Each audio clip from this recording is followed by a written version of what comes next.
Всем привет! В сегодняшнем видеоролике я вам покажу некоторые из своих отечественных пожарных грузовых автомобилей в масштабе 1 к 43.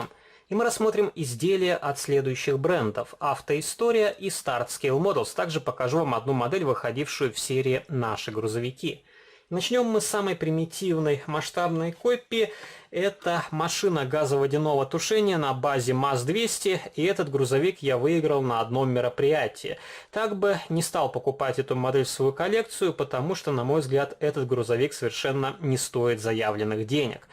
И эти модели у нас продаются за 1500 рублей, и эту сумму, я считаю, лучше потратить на что-то другое.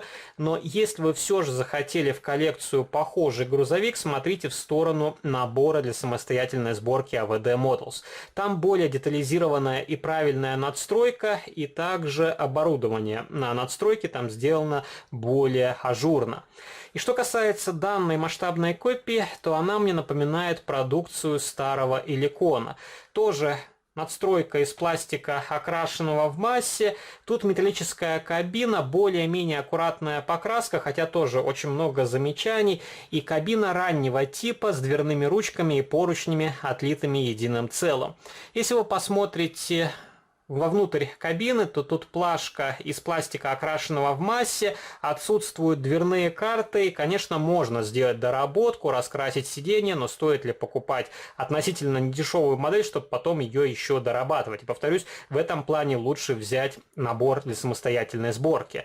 Если вы посмотрите на оформление передней части, то тут тоже есть чему придраться. Например, у меня залита клеем фара ближнего света с водительской стороны, она побелела и сильно отличается от правой фары. И тоже это, на мой взгляд, недоработка, и не стоит пропускать такие модели, но, видимо, у китайцев попросту отсутствует контроль качества.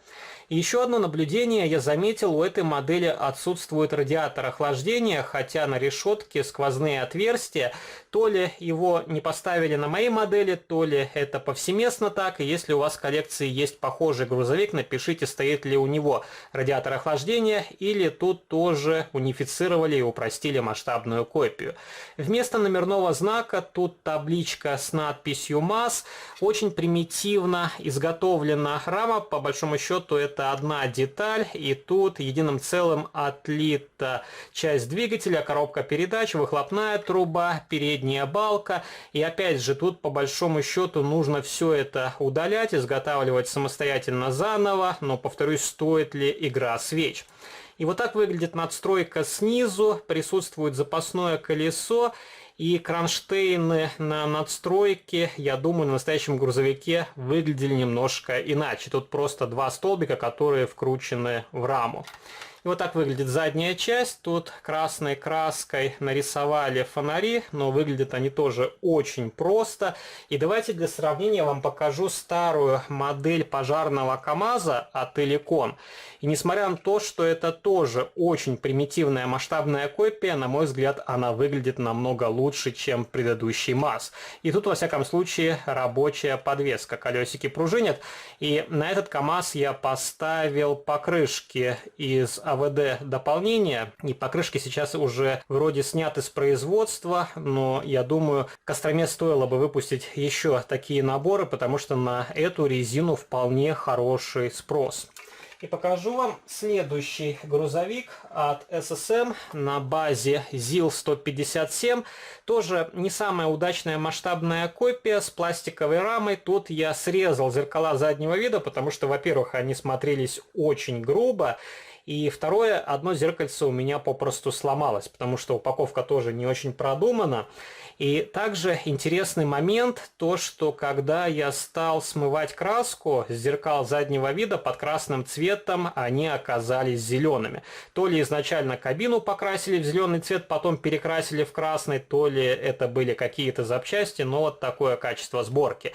И, кстати, тут не совсем хорошая покраска кабины, очень много мелких вздутий на лакокрасочном покрытии, и такое наблюдается и на журнальных моделях, и на продукции Mini-Champs.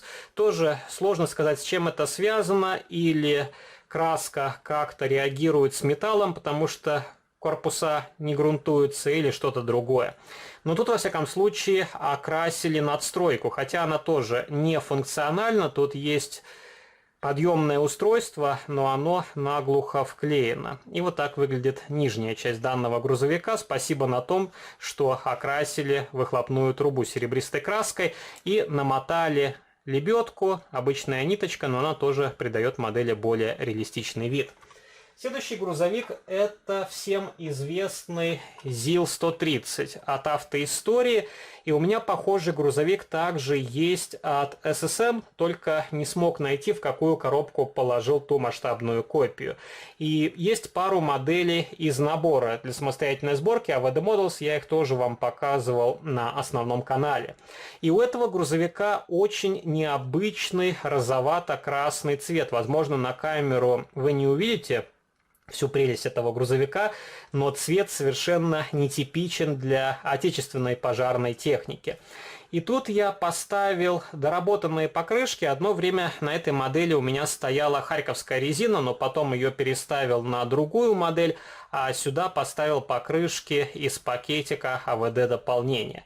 И вот так выглядит нижняя часть. Тут тоже окрашена выхлопная труба и коробка передач, но передняя балка на этом грузовике упрощенного типа. А так это вполне хорошая масштабная копия за свою цену, и одно время эти грузовики, по-моему, продавали за 1500 рублей. Могу ошибаться, уже давно было, но они стоили значительно дешевле, чем другая техника от этого же бренда. И покажу вам следующий грузовик от ССМ. Это ЗИЛ-131. Автоцистерна АЦ-40. Вполне симпатичная масштабная копия. У меня чистый заводской вариант исполнения. И это, по-моему, второе издание. Первый выпуск разошелся еще по предзаказам, и особо в открытую продажу он не поступал. И потом сделали довыпуск немножко отличающейся схемой окраски.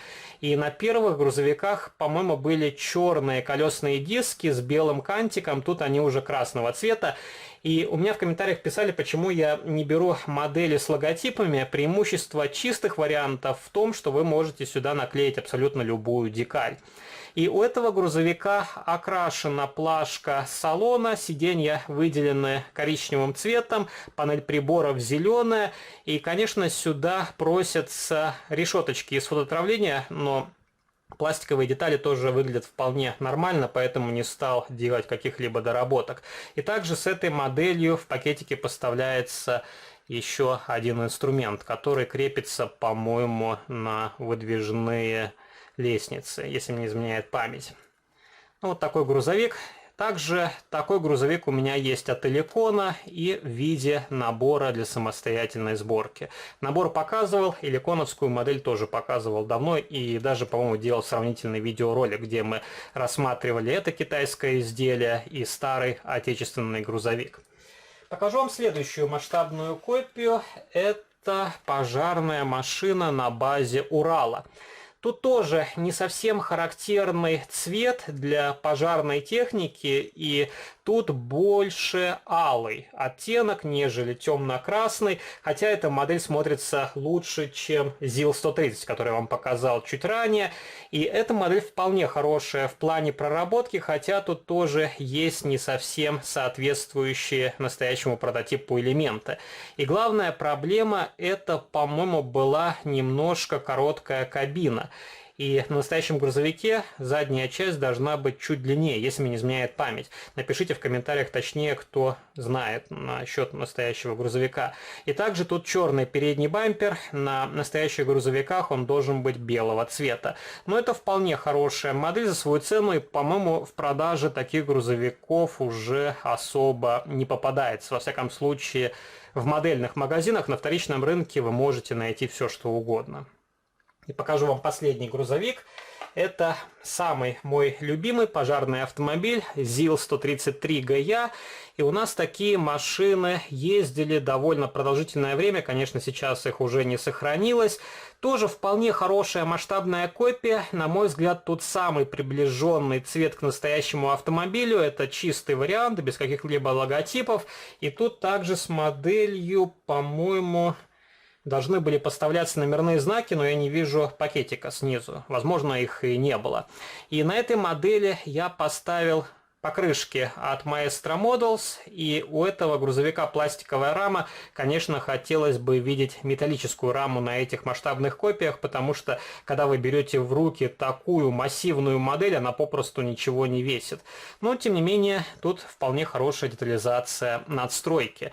И пишите ваши комментарии, какие пожарные автомобили есть в ваших коллекциях. Собираете ли вы костромские изделия? Возможно, вы собираете старую продукцию или возможно, вы собираете модели в рамках журнальных серий. Если вам понравился данный видеоролик, то не забывайте поддержать его лайком, вступайте в мои группы в социальных сетях, ВКонтакте и Фейсбуке, жмите на колокольчик и заходите на мой основной канал, там тоже выкладываются разнообразные видеоролики на масштабные копии из моей коллекции. А на сегодня это все, до новых встреч, пока!